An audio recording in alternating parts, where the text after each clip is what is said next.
ایران کے بعد اب پاکستان میں کیا ہونے والا ہے؟ 1400 سال پہلے کی پیشین گوئی سچ ثابت۔ بسم اللہ الرحمن الرحیم۔ السلام علیکم معزز دوستو، آج ہم بات کرنے جا رہے ہیں ایک ایسے موضوع پر جو نہ صرف تاریخی بلکہ عالمی سطح پر بھی بہت اہمیت رکھتا ہے۔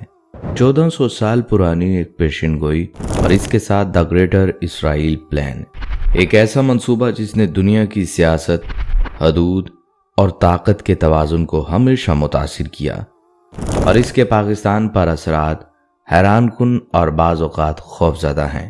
یہ پیشین گوئی 14 صدی قبل ہوئی تھی، جس میں کئی علماء اور مفکرین نے دنیا کے نقشے، طاقتور ممالک کے منصوبے اور اہم علاقائی تبدیلیوں کے بارے میں اشارے دیے تھے۔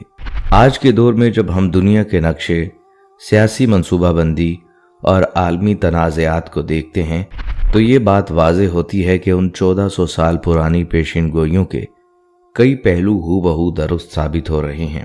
آج ہم آپ کو دکھائیں گے پاکستان پر اس کے کیا اثرات ہیں، دنیا میں اس منصوبے کی کیا گہرائی ہے، اور کس طرح عالمی طاقتیں اپنے مقاصد کے لیے تاریخ کے اشاروں کو دیکھ کر قدم اٹھا رہی ہیں۔ یہ صرف تاریخ نہیں بلکہ ایک حقیقی حقیقت ہے جسے سمجھنا ہر شہری کے لیے ضروری ہے۔ دوستو، ہزاروں سال پہلے دنیا کے نقشے آج کی طرح منظم نہیں تھے۔ ریاستیں اپنی سرحدیں خون سے کھینچتی تھیں اور طاقتور حکمران اپنے مفاد کے لیے ہر حربہ استعمال کرتے تھے۔ انسانی زندگی اکثر سیاسی اور فوجی منصوبوں کے ماتھے پر قربان ہوتی رہی، اور ہر فوجی فتوحات یا محاصرے کے بعد سلطنتیں سکڑتی اور پھیلتی رہیں۔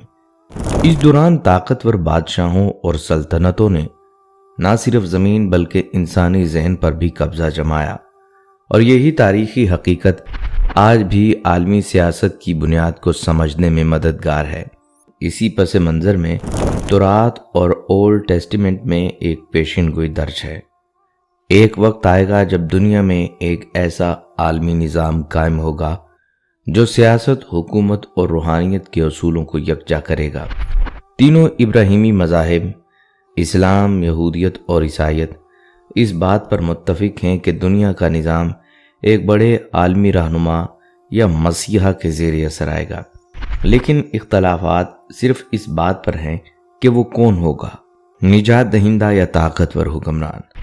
یہ اختلاف محض نظریاتی نہیں بلکہ تاریخ کے دوران عالمی طاقتوں کے ہر فیصلے کی بنیاد بن چکا ہے، اور آج بھی اسی خیال کے تحت بین الاقوامی سیاست، اتحاد اور تنازعات کے پیچیدہ روابط چل رہے ہیں۔ دوستو، تاریخ اور حال کی حقیقت یہ بتاتی ہے کہ کچھ یہودی گروہ اپنے آپ کو دنیا کی قیادت کے لیے منتخب سمجھتے ہیں۔ ان کے عقائد کے مطابق ان کی مذہبی کتاب تورات میں ایسی تعلیمات موجود ہیں جن کے تحت وہ خود کو اہل قیادت اور دنیا کے حکمران سمجھتے ہیں۔ اسی نظریے کے تحت انہوں نے گریٹر اسرائیل پلان بنایا، جس کا مقصد مشرق وسطی میں اپنی سرحدوں کو وسعت دینا اور ایک ایسے خطے پر کنٹرول حاصل کرنا ہے جو تاریخی اور جغرافیائی طور پر کئی ممالک میں پھیلا ہوا ہے۔ تاریخی حقائق بھی یہ بتاتے ہیں کہ یہ یہودی قوم کئی مواقع پر اپنی ناشکری، خود غرضی اور دیگر اقوام پر ظلم و ستم کے لیے مشہور رہی ہے۔ یہ بدبخت قوم کئی صدیوں سے دنیا کے امن اور استحکام کے لیے خطرہ بنی رہی، اور ان کے ظلم اور جنگی پالیسیوں نے لاکھوں معصوم انسانوں کی جانیں اور آبادیاں برباد کر دی ہیں۔ خصوصاً آج کے دور میں اسرائیلی طاقت پاکستان کے لیے شدید خطرہ بن چکی ہے۔ امریکہ اور دیگر عالمی طاقتوں کے اشتراک کرتے ہوئے یہ پاکستان کے خلاف ہر ممکن منصوبہ بندی کر رہی ہے تاکہ خطے میں اپنے اثر و رسوخ کو بڑھایا جا سکے۔ یہی وجہ ہے کہ پاکستان کو نہ صرف دفاعی طور پر مستحکم رہنا پڑتا ہے بلکہ اپنی اس پوزیشن کی اہمیت کو بھی سمجھنا ضروری ہے، کیونکہ یہ عالمی سازشیں براہ راست اس کی سلامتی اور قومی مفاد کو نشانہ بنا رہی ہیں۔ بلکہ تاریخی شواہد سے پتہ چلتا ہے کہ سلطنتیں، چاہے بابل ہو یا مصر یا پھر یورپ کی قدیم بادشاہیاں، ہمیشہ زمین، وسائل اور تجارت پر قبضہ کے لیے خون ریز جنگوں میں ملوث رہیں۔ بخت نصر جیسے بادشاہ نے نہ صرف اپنے دور میں بڑے تاریخی اور جغرافیائی فیصلے کیے بلکہ انسانی معاشرے پر اثر ڈالنے والے قوانین اور فوجی حکمت عملی بھی وضع کی، جو آج کے سیاسی اور عالمی منظرنامے میں اب بھی تجزیے اور بحث کا مرکز ہیں۔ اسی تاریخی پس منظر نے عالمی طاقتوں کو آج کے دور میں سرحدوں اور وسائل اور حکمت عملی میں محتاط اور حسابی بنانے پر مجبور کیا ہے۔ یہ سب ہمیں سمجھنے پر مجبور کرتا ہے کہ دنیا میں طاقت کا کھیل انسانی فہم سے کہیں زیادہ پیچیدہ ہے۔ آج بھی عالمی سیاست، طاقت کے توازن اور سرحدی تنازعات اسی تاریخ اور مذہبی پس منظر کے سائے میں چل رہے ہیں، اور یہی وہ بنیادی وجہ ہے کہ پاکستان اور دیگر ممالک کی موجودہ حکمت عملی انتہائی دانشمندانہ اور محتاط رویے پر مبنی ہے۔ دوستو، آج خطے میں ایک طاقت ابھر کر سامنے آئی ہے اور وہ ہے ایران۔ ایران کی طاقت فوجی یا اقتصادی نہیں بلکہ اس کی سیاسی آزادی، خطے میں اثر و رسوخ اور مضبوط دفاعی نظام اسے امریکہ اور اسرائیل کے لیے سب سے بڑا چیلنج بناتے ہیں۔ امریکہ اور اسرائیل چاہتے ہیں کہ ایران کو محدود کر دیا جائے تاکہ خطے میں ان کے اثر و رسوخ کو برقرار رکھا جا سکے، اور وہ اپنے مفادات کے لیے ہر ممکن راستہ اختیار کرنے سے گریز نہیں کرتے۔ ایران کی خود مختاری، اس کے دفاعی منصوبے اور سپریم لیڈر کی قیادت وہ سب کچھ ہے جو امریکہ اور اسرائیل کے منصوبوں کے سامنے رکاوٹ بن رہا ہے۔ لیکن یہاں سب سے اہم بات پاکستان کی جغرافیائی پوزیشن ہے۔ ایران کے ساتھ پاکستان کی مشترکہ سرحد اس معاملے کو انتہائی حساس بنا دیتی ہے۔ اگر امریکہ اور اسرائیل ایران پر قابو پا لیتے ہیں تو اس کا اثر براہ راست پاکستان پر پڑے گا، کیونکہ ایران کے راستے سے ہی خطے کے اہم دفاعی اور اقتصادی راستے پاکستان تک آتے ہیں۔ یہ واضح کرتا ہے کہ پاکستان نہ صرف ایک پڑوسی ملک کے طور پر بلکہ ایک کلیدی جغرافیائی اور اسٹریٹجک مقام کے طور پر اس عالمی کھیل میں شامل ہے۔ پاکستان کو چوکنا رہنا ہوگا، نہ صرف اپنی سرحد کی حفاظت کے لیے بلکہ خطے میں طاقت کے توازن کو برقرار رکھنے کے لیے بھی۔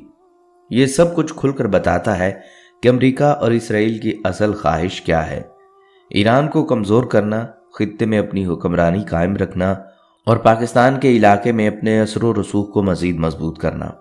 ایران کی مزاحمت، سپریم لیڈر کی قربانی اور پاکستان کی حساس پوزیشن سب مل کر اس پیچیدہ عالمی کھیل کو شکل دیتے ہیں، اور یہی وجہ ہے کہ آج خطے کی سیاست میں ایک چھوٹی غلطی بھی بڑے بحران کا سبب بن سکتی ہے۔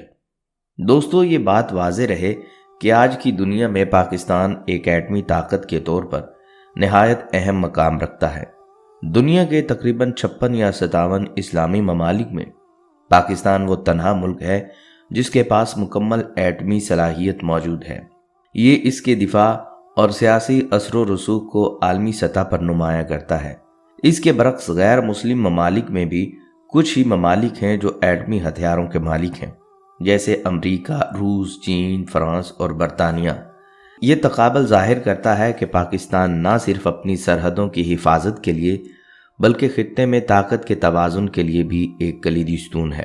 ملت کفر یعنی عالمی طاقتیں، خاص طور پر امریکہ اور اسرائیل، پاکستان کی اس صلاحیت کو بہت غور سے دیکھتی ہیں، کیونکہ پاکستان کی ایٹمی قوت انہیں کسی بھی بڑے منصوبے یا حملے میں سیدھی مزاحمت کر سکتی ہے۔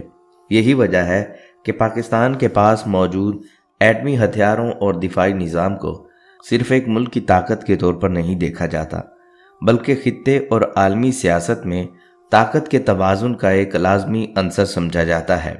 دوستو، یہی وجہ ہے کہ دنیا کی بڑی طاقتیں پاکستان کے بارے میں ہمیشہ محتاط رہتی ہیں اور اسے نظر انداز نہیں کر سکتی۔ اس کی ایٹمی صلاحیت، مضبوط فوج اور خطے میں اس کی جغرافیائی اہمیت اسے نہ صرف ایک دفاعی قوت بلکہ دشمنوں کے لیے ایک خوف اور احترام کی علامت بھی بناتی ہے۔ یہی پاکستان کی سب سے بڑی طاقت ہے جو اسے عالمی اور خطے کی سیاست میں ایک نایاب مقام دیتی ہے۔ دوستو، آج پاکستان ایک انتہائی نازک اور خطرناک دور سے گزر رہا ہے۔ افغانستان کے ساتھ سرحدی تنازعات اور بعض علاقوں میں جاری کشیدگی کی وجہ سے پاکستان کو اپنی فوجی اور دفاعی صلاحیتوں کو مسلسل متحرک کرنا پڑ رہا ہے۔ افسوس کے ساتھ یہ حقیقت بھی ہے کہ امریکہ اور اسرائیل جیسی عالمی طاقتیں اس پر خوش نظر آتی ہیں، کیونکہ وہ دیکھ رہے ہیں کہ مسلمان ہی مسلمانوں کے خلاف جھڑپوں اور انتشار میں مبتلا ہیں، جبکہ کفر دنیا بھر میں اس صورتحال کا خاموش تماشا دیکھ رہا ہے۔ اسی کے ساتھ حالیہ دنوں میں پاکستان نے بھارت کے ساتھ بھی سرحدی کشیدگی اور محدود جنگیں سہی ہیں، جو اس بات کا ثبوت ہے کہ پاکستان کو خطے میں مسلسل دباؤ اور سازشوں کا سامنا ہے۔ لیکن دوستو، پاکستان کی فوج جو دنیا کی صف اول کی فوجوں میں شمار کی جاتی ہے، ہر چیلنج کا مقابلہ کرنے کے لیے تیار ہے۔ پاکستانی فضائیہ کی صلاحیتیں بھی عالمی معیار کی ہیں، جس میں جدید لڑاکا طیارے، دفاعی راکٹ سسٹمز اور نگرانی کے اعلیٰ نظام شامل ہیں، جو دشمن کے ہر ممکن حملے کا جواب دینے کی طاقت رکھتے ہیں۔ یہ مضبوط فوجی اور فضائی قوت پاکستان کو محض اپنے دفاع تک محدود نہیں رکھتی، بلکہ اسے خطے میں توازن قائم رکھنے، امن اور سلامتی کے لیے ایک اہم طاقت بھی بناتی ہے۔ یہی وجہ ہے کہ آج پاکستان کی موجودہ فوجی طاقت ہر دشمن کے لیے ایک واضح انتباہ ہے، اور یہ ثابت کرتی ہے کہ پاکستان نہ صرف اپنے شہریوں کی حفاظت کر سکتا ہے، بلکہ خطے میں کسی بھی بڑی سازش یا حملے کا مقابلہ کرنے کے لیے پوری طرح تیار ہے۔ دوستو، پاکستان کو اللہ تعالیٰ کی طرف سے ایک خصوصی تحفہ سمجھا جاتا ہے، کیونکہ اس کی جغرافیائی پوزیشن، قدرتی وسائل اور دفاعی صلاحیتیں اسے خطے میں ایک منفرد مقام دیتی ہیں۔ 1400 سال قبل علماء کرام اور بزرگان دین نے اس خطے کے حوالے سے جو پیشگوئیاں کی، ان میں واضح ہوا ہے کہ ایک ایسا ملک ابھرتا ہے جو مسلمانوں کے تحفظ اور خطے میں طاقت کی توازن کے لیے اہم کردار ادا کرے گا۔ نبی کریم صلی اللہ علیہ وسلم کی احادیث میں بھی اس خطے کی اہمیت کا اشارہ ملتا ہے، جہاں امت مسلمہ کو ایک محفوظ پناہ گاہ اور مضبوطی حاصل ہوگی۔ یہ ملک جو کبھی مختلف قبائل اور خطوں کا مجموعہ تھا، اللہ کی حکمت سے ایک ایسی قوت میں تبدیل ہوا ہے جو نہ صرف اپنے حدود کی حفاظت کر سکتی ہے، بلکہ خطے میں کسی بھی طاقتور منصوبے کے خلاف مزاحمت کا مرکز بن سکتی ہے۔ علماء کرام نے اس حوالے سے فرمایا کہ اللہ کی مرضی سے یہ خطہ امت مسلمہ کے لیے ایک قوت اور تحفظ کا نشان ہے، جو آنے والے وقت میں امت کی بقا اور خطے کے توازن میں کلیدی کردار ادا کرے گا۔ دوستو، یہی وجہ ہے کہ پاکستان کی طاقت، اس کی ایٹمی صلاحیت اور جغرافیائی اہمیت محض سیاسی یا عسکری لحاظ سے نہیں، بلکہ اللہ تعالیٰ کی عنایت اور حکمت کے تحت اس خطے کو عالمی نقشے پر ممتاز بنا دیتی ہے۔ یہ ملک واقعی ایک تحفہ ہے، اور اس کی حفاظت ہر مسلمان کے لیے ایک بڑی ذمہ داری ہے۔ دوستو، یہی وجہ ہے کہ پاکستان کی طاقت، اس کی ایٹمی صلاحیت اور جغرافیائی اہمیت محض سیاسی یا عسکری لحاظ سے نہیں، بلکہ اللہ تعالیٰ کی عنایت اور حکمت کے تحت اس خطے کو عالمی نقشے پر ممتاز بنا دیتی ہے۔ یہ واقعی ایک تحفہ ہے، اور اس کی حفاظت ہر مسلمان کے لیے ایک بڑی ذمہ داری بھی ہے۔ دوستو، احادیث کی روشنی میں قیامت کے قریب ایک بڑی اور آخری جنگ چھڑنے والی ہے، جس میں دنیا کی طاقتیں براہ راست میدان میں اتریں گی۔ یہ جنگ صرف ایک علاقائی تصادم نہیں، بلکہ عالمی طاقتوں کے تصادم کی شکل اختیار کرے گی۔ احادیث میں آیا ہے کہ ایران اور عراق کا ایک حصہ اس تنازع میں شدید نقصان اٹھائے گا، جبکہ افغانستان کا کچھ حصہ محفوظ رہے گا۔ اسی تناظر میں ہم دیکھتے ہیں کہ اس جنگ کے دوران نہ صرف امریکہ اور اسرائیل میدان میں ہوں گے، بلکہ روس اور چین بھی اس میں کود پڑیں گے۔ روس اور چین کا کردار صرف سیاسی یا اقتصادی مفاد تک محدود نہیں ہوگا۔ روس کی فوجی طاقت، جدید ہتھیار اور اس کی جغرافیائی حکمت عملی اس کو اس آخری جنگ میں ایک اہم کھلاڑی بناتی ہے۔ چین کی اقتصادی قوت، جدید ٹیکنالوجی اور خطے میں بڑھتا اثر و رسوخ بھی اس جنگ میں فیصلہ کن عنصر ہوگا۔ احادیث کی روشنی میں یہ اندازہ لگایا جا سکتا ہے کہ عالمی طاقتیں اپنے مفاد اور اثر و رسوخ کے لیے کھل کر مداخلت کریں گی، اور ان کی موجودگی جنگ کے دائرہ کار اور شدت کو بڑھا دے گی۔ یہ صورتحال ہمیں واضح کرتی ہے کہ قیامت کے قریب ہونے والی یہ آخری جنگ صرف فوجی تصادم نہیں، بلکہ عالمی سیاست، طاقت کے توازن اور اقتصادی و جغرافیائی مفادات کا پیچیدہ کھیل ہوگی۔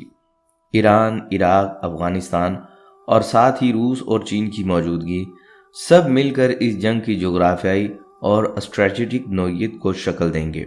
دنیا کے نقشے پر ہونے والے یہ سب محرکات محض اتفاق نہیں، بلکہ احادیث میں بیان کیے گئے تاریخی اور مستقبل کے منظرناموں کے عین مطابق ہیں۔ اور دوستو، اگر ہم آج کے عرب ممالک کی بات کریں تو یہ حقیقت سامنے آتی ہے کہ ان کی زیادہ تر معیشت صرف اور صرف تیل پر منحصر ہے۔ امریکہ اور اسرائیل کے ساتھ تعلقات میں ان کا اصل مقصد اپنی معیشت اور سیاسی تحفظ ہے۔ اگر خطے میں جنگ چھڑ جائے اور عرب ممالک امریکہ اور اسرائیل کا ساتھ نہ دیں تو سب سے پہلے جو نشانہ بنایا جائے گا وہ ان کا تیل اور توانائی کے وسائل ہوں گے، کیونکہ عالمی طاقتیں خطے کے اہم وسائل پر کنٹرول چاہتی ہیں۔ یہی وجہ ہے کہ امریکہ اور اسرائیل کے ساتھ ان کے تعلقات صرف اتحاد نہیں بلکہ حفاظتی اور مفاد پر بھی مبنی ہیں، اور ان کا دفاعی اور سیاسی موقف اکثر دنیا کے سامنے اخلاقی یا مذہبی دلائل کے بغیر اقتصادی اور سیاسی فوائد پر مبنی ہوتا ہے۔ یہاں ایک اور پہلو اہم ہے۔ احادیث کی روشنی میں آپ صلی اللہ علیہ وسلم نے فرمایا کہ آنے والے وقت میں ایران اور عراق کا ایک حصہ تباہ ہو جائے گا، لیکن افغانستان کا ایک حصہ محفوظ رہے گا۔ اس تناظر میں ہم دیکھتے ہیں کہ تاریخی اور مذہبی پیش گوئیاں آج کے سیاسی تنازعات اور عالمی طاقتوں کے منصوبے سے کس حد تک مطابقت رکھتی ہیں۔ عرب ممالک اگرچہ امریکہ اور اسرائیل کے ساتھ کھڑے ہیں، لیکن وہ اپنی فوجی طاقت یا اخلاقی قیادت سے زیادہ اپنی معاشی اور توانائی کے مفاد کے لیے یہ قدم اٹھاتے ہیں۔ دوستو، اس سب صورتحال کا ایک بڑا پہلو یہ ہے کہ خطے کی طاقتیں، خواہ ایران ہو، عراق ہو یا افغانستان، اور ساتھ ہی عرب ممالک عالمی طاقتوں کے منصوبوں میں مختلف رول ادا کر رہی ہیں۔ عرب ممالک کی محدود معیشت، تیل پر انحصار اور امریکہ اور اسرائیل کے ساتھ اتحادیانہ تعلقات یہ واضح کرتے ہیں کہ عالمی سیاست میں اخلاقی یا مذہبی وفاداری سے زیادہ اقتصادی اور سیاسی مفاد کا کھیل چل رہا ہے۔ حال ہی میں بھارتی وزیر اعظم نریندر مودی نے اسرائیل کا سرکاری دورہ کیا اور یہ پاکستان کے لیے شدید تشویش کا باعث بن گیا۔ ان کا یہ دورہ 25 اور 26 فروری کے 2 ایام پر محیط تھا۔ یہ دورہ ایسے ایام میں ہوا جب مغربی ایشیا پر خطرات کے کئی بادل منڈلا رہے ہیں، جب امریکہ اپنے سامراجی مذموم مقاصد کی تکمیل اور حصول کے لیے اسلامی جمہوریہ ایران پر تابڑ توڑ حملے کر رہا ہے۔ ایرانی مذہبی انقلابی قیادت بھی اپنے تئیں اپنے موقف اور اپنے مبینہ قومی مفادات کے تحفظ کے لیے ڈٹی ہوئی ہے۔ امریکہ کے مقابل ایران کا ڈٹ جانا خود امریکی صدر ڈونلڈ ٹرمپ کو حیران اور ششدر کر رہا ہے۔ مودی جی نے ایسے ایام میں اسرائیل کا دورہ کیا جب چند دن قبل ہی امریکی صدر نے واشنگٹن میں بورڈ آف پیس کے پہلے عالمی شہرت یافتہ اجلاس کی صدارت کی۔ اس اجلاس میں مودی کو بھی مدعو کیا گیا تھا، لیکن انہوں نے خود شریک ہونے کی بجائے اپنے ایک نمائندے کو واشنگٹن بھیج دیا۔ یہی اسلوب اسرائیلی وزیر اعظم نیتن یاہو نے اختیار کیا۔ بورڈ آف پیس کے پہلے اجلاس میں بھارتی شرکت کو آبزرور کا درجہ دیا گیا۔ اسرائیل اور بھارت گٹھ جوڑ خاصے گہرے بھی ہیں اور کسی سے مخفی بھی نہیں۔ مودی جی ایسے ایام میں اسرائیل کے دورے پر گئے جب ایک ہفتہ قبل ہی اسرائیل میں متعین امریکی سفیر نے امریکی صحافی کو انٹرویو دیتے ہوئے یہ لفظ زنی اور دریدہ دہانی کی کہ اگر اسرائیل مشرق وسطی پر قبضہ کر لے تو مجھے کوئی اعتراض نہیں ہوگا۔ اسرائیل کو یہ حق بائبل نے دیا ہے۔ بین الاقوامی قوانین کی توہین کرتے اس بیان کی پاکستان سمیت تمام عالم اسلام نے سخت الفاظ میں بیک زباں ہو کر مذمت کی۔ اس بیان نے ایک بار پھر اسلام مخالف امریکی اور اسرائیلی گٹھ جوڑ کی قلعی کو کھول دیا۔ وائٹ ہاؤس نے ابھی تک اپنے سفیر کے بیان کی تردید کی ہے، نہ مذمت۔ چنانچہ اس پس منظر میں پاکستان کو نریندر مودی کے دورہ اسرائیل پر بجا طور پر تشویش ہوئی۔ ہم دیکھتے ہیں کہ اس تناظر میں 24 فروری کو پاکستانی سینٹ میں ایک متفقہ قرارداد بھی منظور ہوئی، جس میں واضح الفاظ میں کہا گیا یہ ایوان بھارت اسرائیل گٹھ جوڑ اور صہیونی توسیع پسندانہ عزائم کی مذمت کرتا ہے۔ بھارتی وزیر اعظم اسرائیل کا دورہ کر رہے ہیں، ہمیں اس پر بھی تشویش ہے۔ اس بیان کا مطلب یہ بھی ہے کہ مودی کے دورہ اسرائیل پر پاکستان کو واضح تشویش ہے، اور یہ تشویش ہونی بھی چاہیے کہ اس دورے سے قبل اسرائیلی وزیر اعظم نیتن یاہو نے کھل کر کہا تھا مودی میرا عزیز دوست ہے۔ نریندر مودی کے اسرائیل آنے سے ہم دونوں ملک ایک نئے متنوع اور تصویراتی اتحاد میں پروئے جائیں گے، اور ہوا بھی ایسا ہی۔ مودی کے اس دورے کے دوران بھارت اور اسرائیل کے درمیان جو مبینہ اسٹریٹجک معاہدے اور MOUs ہوئے ہیں، عالم اسلام اور خاص طور پر پاکستان کو ان پر تشویش ہے۔ حکومت پاکستان اور پاکستانی عوام اس لیے بھی مودی کے دورہ اسرائیل پر تشویشناک ہیں کہ غیر مبہم الفاظ میں کہا جا رہا ہے پاکستان میں آئے روز دہشت گردی کی جو خونی المناک داستانیں رقم ہو رہی ہیں، ان کے عقب میں مقتدر افغان ملا طالبان اور بھارت کے اتحاد کی کار فرمائی ہے۔ خواتین و حضرات، بھارت اور اسرائیلی سفارتی تعلقات بہت پرانے اور گہرے ہیں۔ آزادی کے 1 سال بعد ہی جواہر لال نہرو نے اسرائیل کو بطور مملکت تسلیم کر لیا تھا، مگر باقاعدہ سفارتی تعلقات آج سے 33 سال قبل 1992 کے دوران معرض عمل میں آئے۔ پاکستان دشمن نریندر مودی نے وزیر اعظم بنتے ہی اسرائیل سے ہر قسم کے تعلقات کو آگے بڑھایا اور انہیں مضبوط بھی کیا۔ مودی جی پہلے بھارتی وزیر اعظم ہیں جنہوں نے 2017 میں اسرائیل کا سرکاری دورہ کیا۔ اس سے اگلے سال صہیونی اسرائیلی وزیر اعظم نیتن یاہو نے بھارت کا سرکاری دورہ کیا۔ رواں برس بھارت اپنے ہاں عرب لیگ سے تعلق رکھنے والے وزرائے خارجہ کی کانفرنس بھی کروا چکا ہے۔ دوستو، یہاں یہ بات ذہن نشین رہے کہ قرآن و احادیث میں قیامت کے قریب آنے والی کئی نشانیاں بیان کی گئی ہیں، اور آج ہم دیکھتے ہیں کہ ان میں سے کچھ علامات حقیقی دنیا میں سامنے آ چکی ہیں، اور ایک سب سے بڑی نشانی یہ ہے کہ یہودی قوم ایک جگہ پر جمع ہو گئی اور یروشلم کو آزاد کرا لیا گیا ہے۔ جیسا کہ تاریخ اور عالمی خبریں بتاتی ہیں، یہ وہی جگہ ہے جسے یہودیت کے عقیدے میں مقدس سمجھا جاتا ہے، اور آج یہودی عالمی طاقت اور سیاسی اثر و رسوخ کے مراکز بن چکے ہیں۔ اسی دوران مسجد اقصی مسلمانوں سے چھین لی گئی ہے، جو ایک اہم علامت ہے کہ عالمی طاقت کا ایک بڑا حصہ یہودیوں کے زیر اثر ہے۔ دوستو، یہ محض تاریخی واقعات نہیں بلکہ وہ نشانی ہے جس کا ذکر قرآن و احادیث میں کیا گیا ہے کہ قیامت کے قریب دنیا میں طاقت کے 2 بڑے بدلاؤ آئیں گے اور ایک مخصوص قوم دنیا کے کئی اہم فیصلوں پر اثر انداز ہوگی۔ آج عالمی سطح پر جو سیاسی، اقتصادی اور فوجی کنٹرول موجود ہے، اس میں یہودیت کے اثرات نمایاں ہیں، اور یہ صورتحال ہمیں واضح کرتی ہے کہ قرآن و حدیث کی پیشین گوئیاں نہ صرف مستقبل کی طرف اشارہ کرتی ہیں بلکہ آج کے عالمی سیاسی حالات کے ساتھ بھی مطابقت رکھتی ہیں۔ دوستو، آج کے دور میں مسلم ممالک کے درمیان اتحاد کی بجائے اختلاف اور انتشار نمایاں ہیں۔ مذہبی، سیاسی اور اقتصادی منافرت نے کئی مسلم ممالک کو آپس میں بکھیر کر رکھ دیا ہے، اور یہ کمزوری عالمی سطح پر ان کے اثر و رسوخ کو محدود کر رہی ہے۔ یہ اختلافات دشمنوں کے لیے ایک موقع ہے، کیونکہ وہ انہی تنازعات کو استعمال کر کے مسلم دنیا کے وسائل، طاقت اور فیصلہ سازی پر کنٹرول حاصل کر لیتے ہیں۔ ساتھ ہی دنیا میں ملت کفر یعنی غیر مسلم طاقتیں آج ایک بڑی اور متحد قوت کے طور پر سامنے آئی ہیں۔ امریکہ، اسرائیل، یورپی ممالک اور دیگر عالمی طاقتیں مشترکہ منصوبہ بندی اور حکمت عملی کے ذریعے مسلم ممالک کی کمزوری کا فائدہ اٹھا رہی ہیں۔ یہ واضح ہے کہ جہاں ایک طرف مسلمان اپنے اندرونی جھگڑوں میں الجھے ہوئے ہیں، وہیں دوسری طرف دشمن پوری طرح متحد ہو کر اپنے سیاسی اور اقتصادی مقاصد حاصل کر رہا ہے۔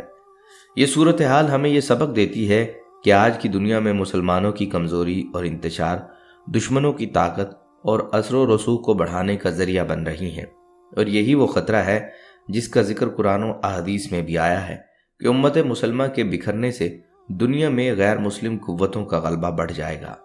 دوستو، یاد رکھیں، 1400 سال پرانی پیش گوئیاں، قرآن و احادیث میں بیان کردہ نشانیاں اور موجودہ عالمی حالات سب ہمیں ایک سبق سکھاتے ہیں۔ مسلمان اگر متحد رہیں، محتاط اور ہوشیار رہیں تو کوئی طاقت ان کے خلاف کامیاب نہیں ہو سکتی، اور پاکستان اس اتحاد، مضبوطی اور حفاظت کا عملی مظہر ہے۔ آخر میں یہی کہنا چاہوں گا کہ یہ ملک، یہ فوج، یہ عوام اور یہ طاقت اللہ کی طرف سے ایک عظیم تحفہ ہے جس کی حفاظت ہر مسلمان کی ذمہ داری ہے۔ ہمیں چاہیے کہ ہم علم، شعور اور اتحاد کے ذریعے اپنے وطن اور امت کی حفاظت کریں تاکہ آنے والے چیلنجز اور سازشوں کا مقابلہ کر سکیں۔ تو دوستو، اگر آپ کو ہماری آج کی ویڈیو پسند آئی ہے تو اس ویڈیو کو لائک ضرور کیجئے گا اور اپنے دوست احباب کے ساتھ اس ویڈیو کو شیئر بھی کیجئے گا۔ اگلی ویڈیو تک کے لیے اجازت دیجیے۔ اللہ حافظ۔